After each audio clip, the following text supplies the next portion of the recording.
E o Flusão, hein? Fluminense e Independente Rivadavia jogaram o primeiro jogo das oitavas de final, né?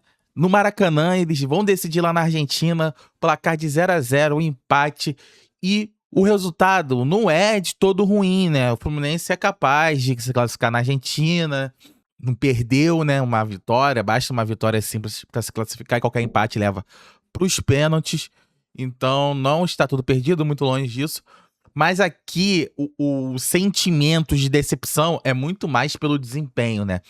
O Fluminense que começou um ano até bem ali com o Zubeldia, né? Ganhando jogos, já vinha bem no final do ano, que o Fluminense foi uma das sensações do final do ano do Campeonato Brasileiro do ano passado, né? Uma retomada ali muito grande, principalmente quando o Zubeldia assume uma visibilidade grande e tal. E aí, nesse ano, teve aquele caso ali do adiamento dos jogos com o Flamengo, pra ajudar o Flamengo e tal.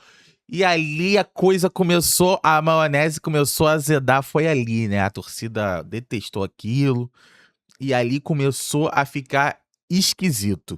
E a impressão que dá é que conforme a temporada foi avançando, o Fluminense foi piorando, foi se esfarelando. O trabalho do Zubeldia nesse exato momento dá muito aquela sensação que o trabalho acabou, né? Só tá faltando comunicar ao treinador que ele não vai continuar no cargo, né? Tá dando, sabe quando é fim de ciclo, né? Os jogadores já não entendem tão bem o treinador fala, o time todo desorganizado em campo, o treinador escala mal, tem ideias ruins, dá entrevistas ruins também. Tá dando muito aquela sensação de fim de ciclo, né? E a pergunta que eu faço é por que se tem essa sensação, se as melhores pessoas que podem falar isso, as que estão lá dentro do Fluminense, né? No departamento de futebol.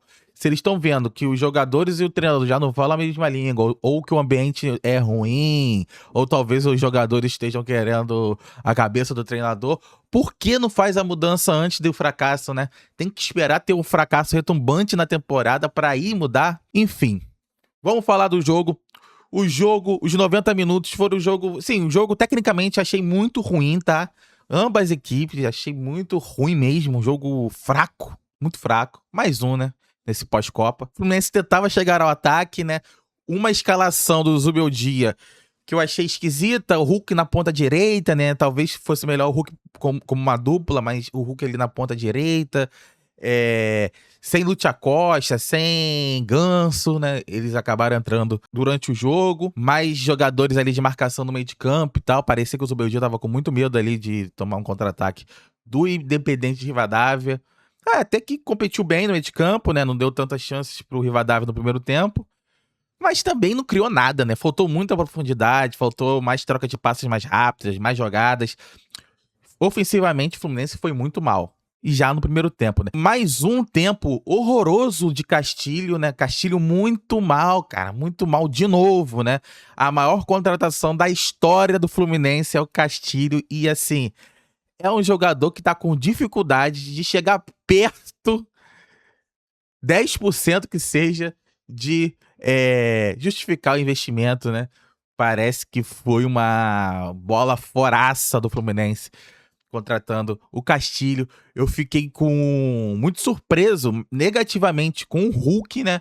O Hulk, assim, não é nem questão de físico, né? Fisicamente ele parece até ok, mas era questão técnica. O Hulk tecnicamente tá brigando com a bola, cara. Quem imaginou que um dos caras que até 2, 3 anos atrás era um dos melhores jogadores da América do Sul, o Hulk agora tá numa fase horrorosa, fase que eu nunca vi o Hulk passar. E aí o jogo foi indo, foi sendo assim, o Fluminense tentava chegar ao ataque, não conseguia, o Rivadavia tentava sair no contra-ataque, mas também não era um time tão inspirado, não é um time, o Rivadavia não é um time tão virtuoso, né? É um time competitivo, bom competitivo, assim, né? Um time que marca bem e tal, tem um bom sistema defensivo, mas é um time também que do meio pra frente, pelo amor de Deus, ali, cara, é qualquer coisa. E a torcida do Internacional, se tiver torcedor internacional vendo esse vídeo aqui, tem que agradecer muito que o Internacional não conseguiu contratar o Arce. Cara, o Arce é um bonde, mano. É da família aí do Castilho, é um bonde. Bonde. Ele faz muito gol, gol de cabeça, que o Rivadavia fica cruzar 50 bolas, porra, uma hora o cara faz, o cara é bom de cabeça. Mas, assim, tecnicamente, trata com a bola muito fraco. Eu tinha muita curiosidade de ver o camisa 10 deles. Parecia ser um jogador mais virtuoso, mas também errando muito abaixo mesmo. Então era um time também que não tinha muitas armas pra ferir o Fluminense, né? E achei até que o Zubeldia no segundo tempo, as trocas dele foram boas. Colocando o Lúcio Acosta. O Soteldo fez uma boa partida, tá? Esqueci de mencionar, mas o Soteldo fez sim uma boa partida.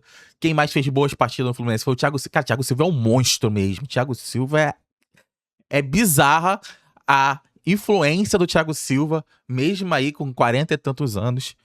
Pô, jogou demais o Thiago Silva e muitas vezes ele antecipava, né, certos passes que poderiam gerar contra-ataques, então, jogadoraço. Eu achei que o sistema defensivo do Fluminense foi bem, né? O Ignacio também ali, dentro do que o Ignacio pode entregar, achei que ele foi bem. O Guga defensivamente foi bem, foi mal ofensivamente, mas defensivamente ele foi bem.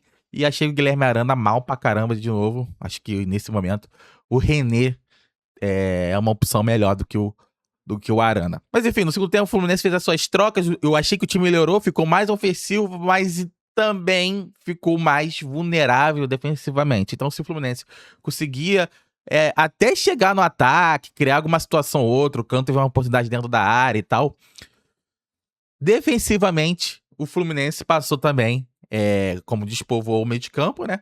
O Fluminense também passou a permitir mais contra-ataques pro Rivadavia. Aí o Rivadavia chegou em determinado momento, chegou a parecer que o Rivadavia ia abrir o placar, porque teve algumas chances claríssimas. Uma que o Fábio faz uma defesaça pegando no chão ali, um gol perdido, né? Claro, tem o mérito do Fábio, mas é um gol perdido. Cara a cara com o Fábio, tinha que ter feito ali. O Fábio acabou sendo o herói da partida, né? O melhor jogador em campo. O Fábio fez uma grande partida, realmente. O Rivadavia teve o contra-ataque. E se tivesse mais uma peça ali, talvez um ponto, um jogador rápido, alguma peça ali com um pouquinho mais de qualidade, eu acho que o Rivadavia poderia ter vencido essa partida no Maracanã, principalmente no segundo tempo. É que o Rivadavia, eu volto a repetir, não é o time virtuoso. Eu vejo por aí muita gente falando assim, não, que é a sensação do campeonato argentino, que não sei o que. Cara, não é tudo isso, bicho. Não é. O Rivadavia no Campeonato Brasileiro, ele é ser no máximo time meio de tabela. É um time que ele é bom taticamente, ele se defende bem, mas é um time com muita dificuldade ofensiva também. E ainda mais que perdeu o Vila, eu achei que a troca ali, né, o Vila pelo Salas, eu achei uma troca ruim, né? Eu acho que o Vila era um jogador mais de lado, um jogador mais de velocidade, de profundidade. O Salas não é tão rápido, é um cara mais brigador, não faz tantos gols. Eu acho que foi até uma troca ruim, né? Claro, o jogador queria sair, queria ir pro Boca, às vezes não tinha muito o que fazer, mas se tratando dessa troca, eu acho que o Rivadavia perde em potencial técnico. E no final do jogo, quando a gente poderia imaginar que mesmo jogando mal, o Fluminense fosse pro abafa, igual foi, né, na fase de grupos, né? Se não me engano, até com o Rivadavia mesmo, com o John Kennedy faz um gol no finalzinho e tal. John Kennedy, inclusive, faz muita falta. Ele era o melhor atacante do Fluminense quando se machucou, né? Uma pena. O Fluminense perde muito sem John Kennedy. E ele vinha fazendo uma boa Libertadores. E aí o Fluminense conseguia com o John Kennedy fazer a bafa, né? Ontem o Fluminense não conseguiu fazer a bafa em momento algum. E nem no final do jogo, nem quando tinha Hulk e Cano. Nada. O Fluminense não conseguiu, a verdade é essa, o Fluminense ele não conseguiu ter profundidade, não conseguiu ferir o adversário, não conseguiu colocar o Rivadavia em uma situação desconfortável, né? Aquela coisa de bola na trave, vai pressionando, vai amassando o adversário. O Fluminense não conseguia, porque o Fluminense tá com um ataque que é nulo, um ataque inoperante, né? E me parece também que os jogadores já não falam a mesma língua do treinador, então não é um time tão coeso, sabe? Não é um time que tem tanta confiança assim no trabalho do Zubeldia. E a pergunta que fica, eu volto a repetir, vai esperar cair pro Rivadavia pra demitir o treinador? Aí a temporada já praticamente acabou, né? Já caiu na Copa do Brasil e tal. Então, é algo que o Fluminense tem que pensar muito bem, porque a Libertadores, ela deu um sorriso pro Fluminense.